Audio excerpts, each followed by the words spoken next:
Hi pilots, I'm Winter and today I'm going to be showing you how to get started using Patran and Nastran if this is your first time using these applications and you're not really too familiar with the interface. I will be showing you how to do that today. Before we get started, I'm just going to have a little disclaimer that I am using a MacBook. However, I have downloaded Windows 11 on my MacBook, and if you want to know how, I use Parallels Desktop, which is this. And I basically bought a year subscription, and it allows me to basically download any Windows application on my Mac. So if you are interested in that, that's over there. But if you have a Windows and you don't have a Mac and you can already download everything, then yeah, we can just skip that part. So yeah, straight into downloading Patran and Nastran. So I will say that I do have a link which I will just get up in a moment. This is the link if you want to download MSC Patran and Nastran. I'm using the 2024.1 Student Edition.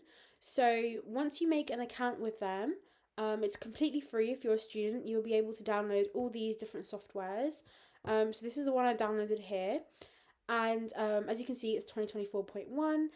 All you have to do is send them a picture of your ID card and the expiry date, and then you'll have full access to download any one of these files. So once you've done that, it takes about 2 to 3 days to get that confirmed that you are a student. You just head over to here, you click download, and then you download these 3 files. Okay, it's necessary that you have all 3, that's why they're here.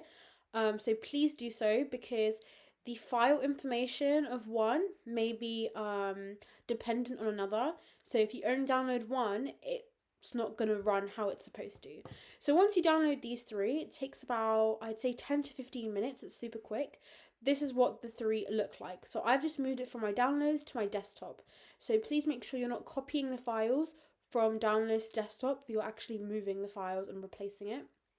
So once you've done that, you're just going to double click this one called Nastran Patran 2024.1 Windows. Once you've double clicked that, it will guide you to download Nastran and Patran. Okay, so these 2 files are just dependent files for data, things like that. This is the main one. The one I'm referring to is this one here, the very first one. That's the one you double click once it's downloaded into your desktop. And then as it guides you through, it will ask you different questions like, would you like it to be on your desktop? Would you like the icons to also be downloaded? Where do you want the files to be saved? Things like that. As it guides you through, you will then have Nastran and Patran up and ready. So if this is your first time using it, and you are a student and you want to be able to access this at home, then I will put this link in the description so you're able to download Nastran and Patran at home.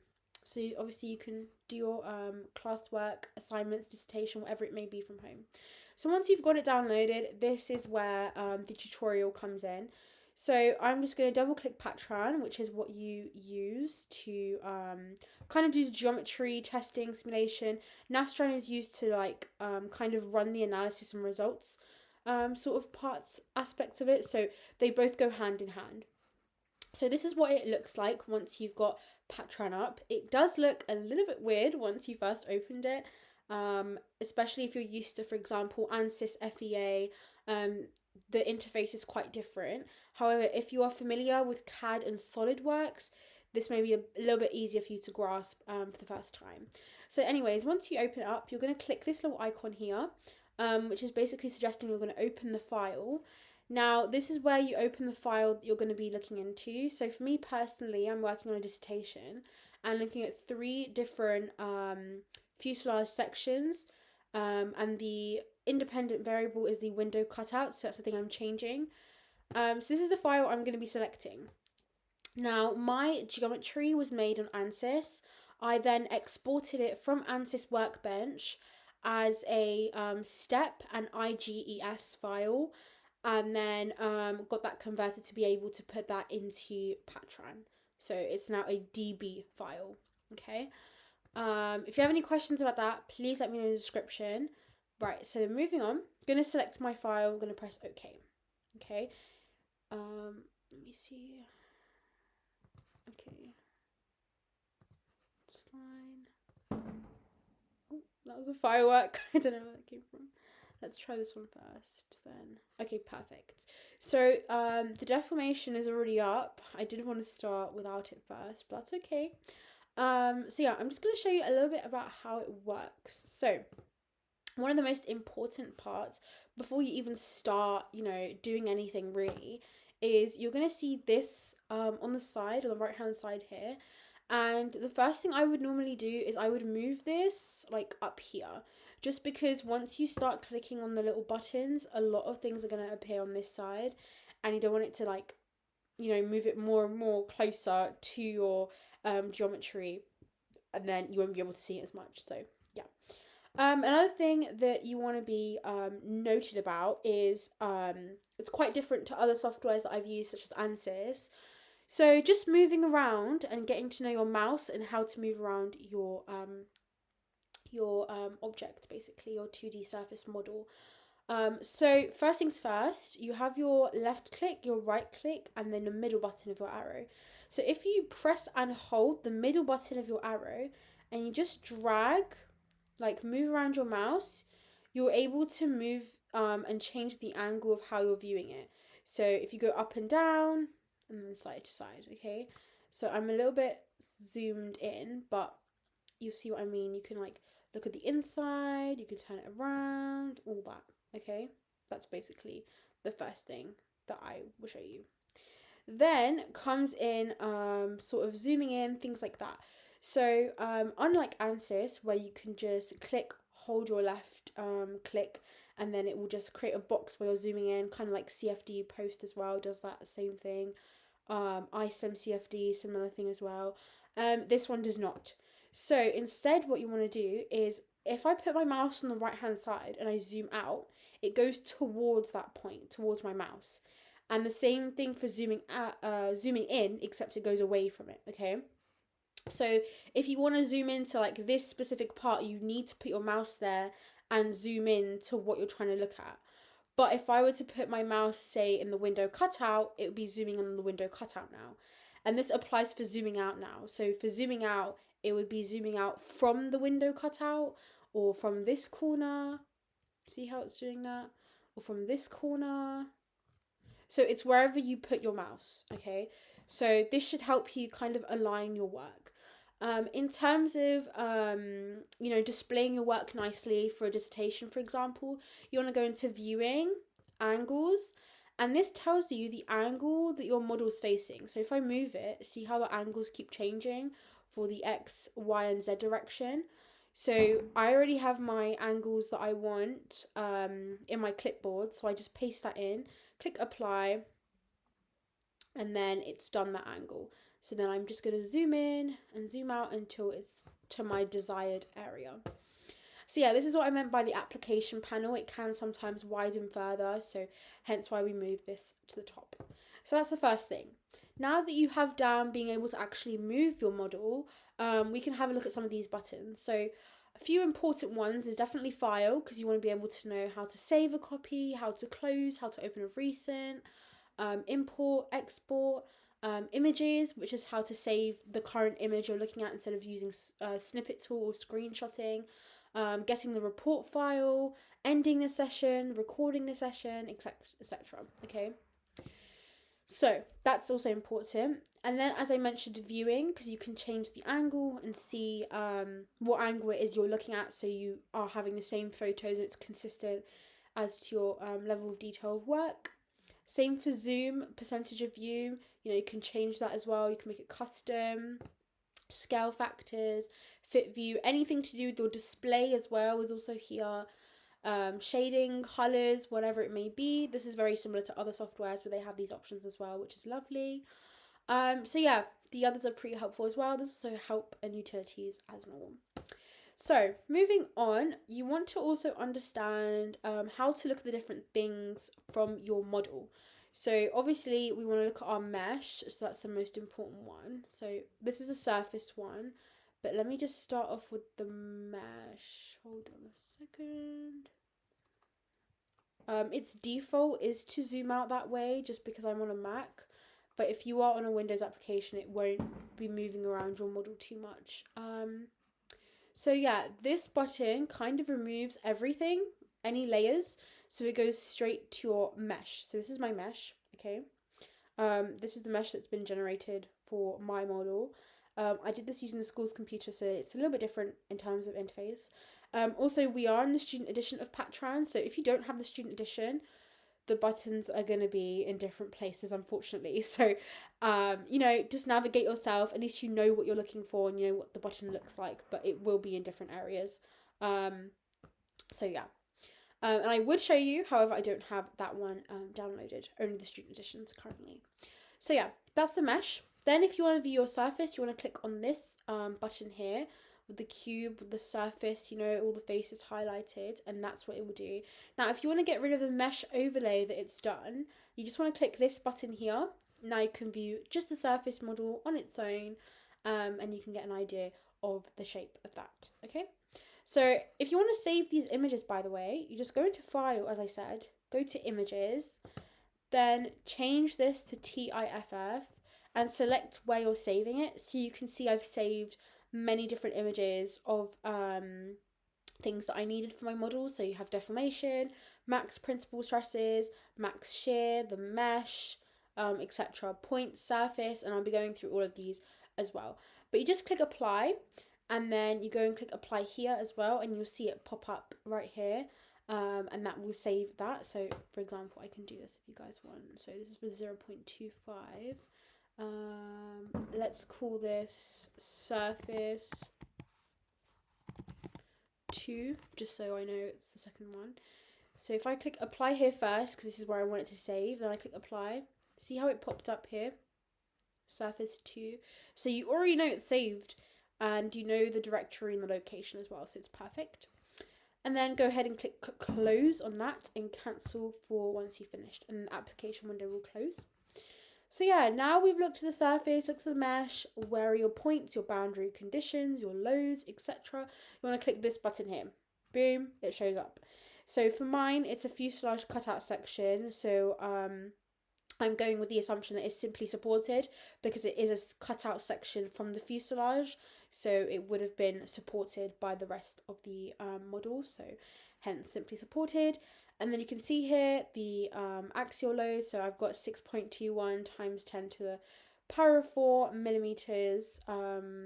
This is actually kilonewtons. Sorry, I don't know why I said millimeters. Kilonewtons. Also, your units can change depending on where you're using your application, because on a Mac it does it with plus 04, so aka 10 to the power of 4. But when I was on Windows at my school, it came up with the full value, like 6, 2, 1, 5, all the other 4 digits. Okay, so actually more than 10 to the 4, to be honest with you. So that was in newtons, whereas this one's in kilonewtons now, and you can see the 4 different points here. So yeah, the reason why I have 3 models, I don't know if you noticed there's 3 separate folders for 3 models, is because I'm looking at different shapes of windows and how that affects the window cutout. So like different window cutout shapes affect the stress concentration around the fuselage panel. So that is what my dissertation is basically discussing. And then also that, in addition to reinforcement, for example, stringers, how that can help and play a role in terms of evenly distributing the stress across the whole fuselage body. But in my case, it's this section, which is around 90 degrees. So yeah. Okay, then moving forward, so now you can see the points, you got the surface, you saw the mesh. That's basically all you really need, to be honest with you. If you want the mesh back, you can click that. Let me see. So yeah, this button will get rid of like basically the paint. I don't know what it's called, paint, but it'll get rid of the surface that you just selected. Okay, this is how to get it back, and then this is how to get the mesh on top of it, take the mesh off, etc. And then don't forget the rule of what I said about zooming in and out. That's just how to get it back. See, now I've got it back to where I want. So yeah, let's have a look at the results. If you get an error popping up saying that your results cannot show, I'm going to show you how to fix that, because that can also be very tricky to understand first. So for this one, for this result case is the one I haven't got it attached on, so it will show the error and then I can show you how to fix it. So if you just click on results here, okay? For action, you go to create because you're creating a quick plot, so that's your object, okay? Then you're going to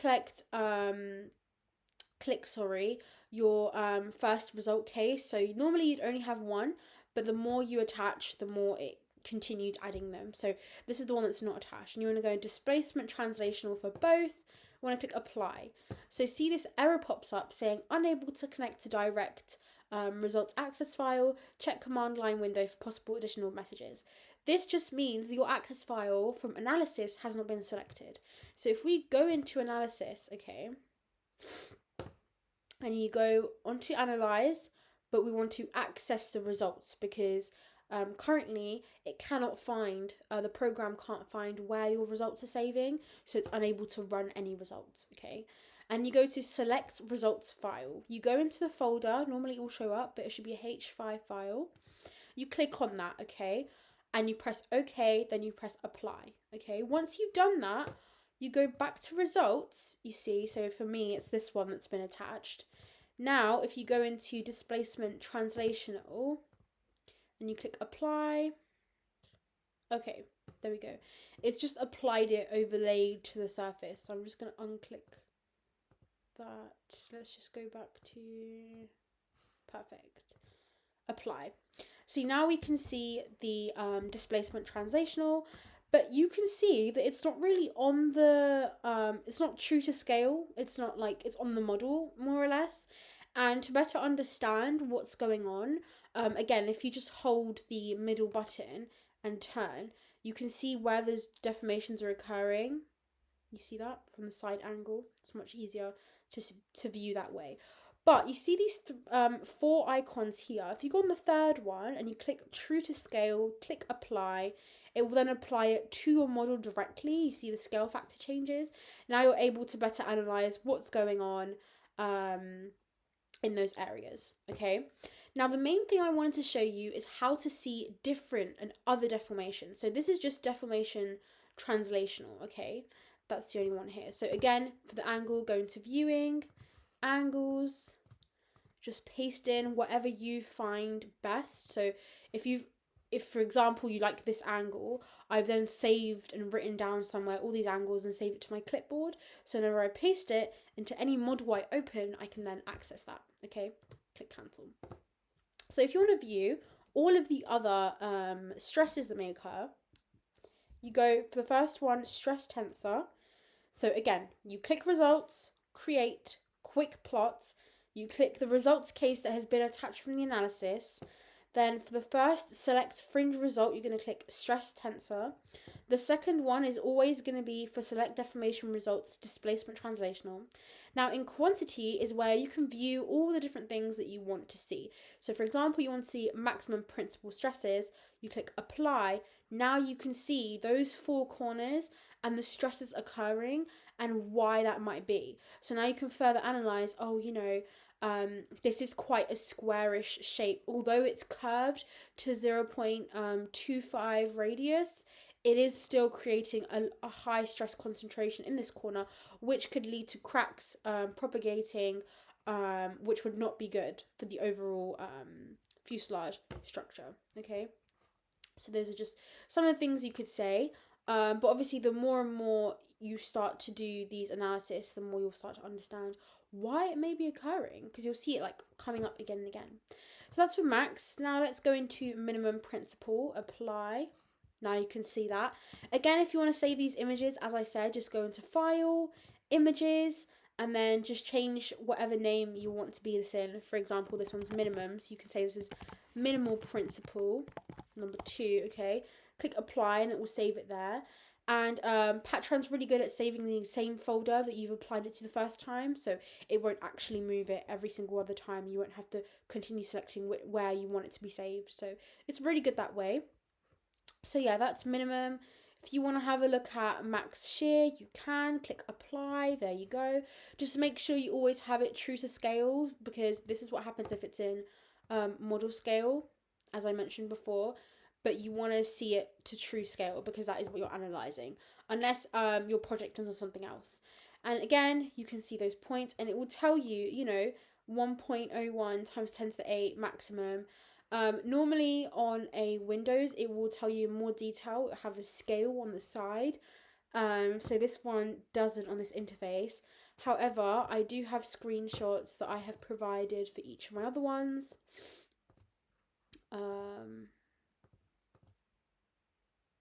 hold on a second. So for example, if we go into, let's go into deformation. Yeah, so see how you can see this bar on the side, and it tells you, it kind of, you know, coordinates with the colors on your model. So it tells you right here is at maximum at 3.05 times 10 to the minus 3, and then when it's black, which is really really fine, can't even see that one, and then obviously all the blues and the greens and yellow, kind of like the rainbow, so you can see the deformation, and it's really easy to understand this way, like honestly, with a lot of colours as well. You can change these colours, so if you want red to be minimum, you want blue to be maximum, you can do that as well. But obviously this is more of a traditional based, and it's like really easy to understand whilst looking at it. Whereas if you start changing these around and applying this, for example, to your dissertation, it might come across as a little bit confusing. It's just best to keep with the same. So yeah, that's the main thing I wanted to show you guys, just how to get these different results, and then how to make sure it's attached in your analysis, how to make sure, you know, you can save the images, you can import, it also automatically saves your last run analysis / results. So if I close this out and reopen it, it will literally open the exact same thing.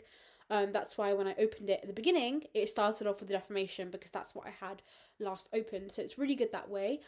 Yeah, and then obviously make sure you have your loads in there, simply supported as I mentioned. Materials, make sure you've put in all this important information such as density, Poisson ratio, elastic modulus, etc. And then also properties. For me, it's skin thickness I needed to add in, which is 0.0016 in millimeters. So yeah, just make sure you have all those done, and then you'll be able to access results and your analysis. Insight is also pretty good way to access more in-depth results. However, for my dissertation, it's not quite as needed to go too far into it, as my dissertation is more focused on the corner and the stress concentrations and how that changes with your reinforcement structures like stringers. So that's also something I'm also going to be adding in over the next couple days. So yeah, I really hope this tutorial kind of summarized everything, so you understand how to get started using Patran and Nastran, where to download it, how to download it, if you're on Mac OS or iOS, how to get it for your laptop or wherever you are getting it from, or an iMac for example, as well as for Windows. And then also just in general, like getting used to the interface of Patran and Nastran, and like getting to know all the different buttons. Now, if your interface for whatever reason when it downloads looks slightly different, you know you can change this in display and preferences, and you can sort of move around where you want things. So for example, you know how I moved this at the beginning, you can just put this here, it will create a new little box area, but I've just been taught to put it up here, so that's what I do. So yeah, I really hope you've enjoyed this video, and it's like explains it quite well. Again, as I said, I used Parallels Desktop to run Windows on Mac. Honestly, out of all the ones I researched, I did go with this one in the end, just because it is actually certified by Windows, so you know it works well, and they have 24/7 online support and email and phone number accessible, so if there are any issues, you literally can just ask them. And they also have a 30-day money back guarantee, so if there are any issues or you just don't need it for the rest of the time, you can just get your money back. For the first time as well, you do have a 14-day free trial, which they sometimes do extend to 30 days, which is really lovely, so you can actually just get to know Windows. And 30 days is honestly enough time to download Patran, Nastran, get to know the software, and even perhaps finish your project. So if that's all you need, 30 or 14 to 30 days, then, you know, that's what I would do. But yeah, I really recommend using it. It's been really easy so far, and honestly the interface looks incredible. Like, it's exactly how the one at my school looks like, so it's really easy to use. So yeah, if you have any questions, please do put in the description, in the comments below, and I will put all the necessary links in the description, such as where to download Parallels Desktop, also the free Student Edition Patran and Nastran 2024.1 versions, and yeah, any other information that I see suitable whilst I'm getting this video up. So yeah, hopefully this helped you guys, especially getting used to Patran and Nastran. For me, I really struggled like with the interface just because I don't really use SolidWorks as much, but yeah, if you guys want me to use any other sort of platforms and softwares and you need an introduction, for example, to CAD modeling, to ANSYS, FEA, CFD Post, ISEM CFD, Fluent, anything like that, do let me know because I have experience in quite a vast majority of softwares during my aerospace engineering degree, so do let me know. But yeah, that's all for today. Just a tutorial for you guys. Hopefully you enjoyed that. And I will see you guys next time. Bye!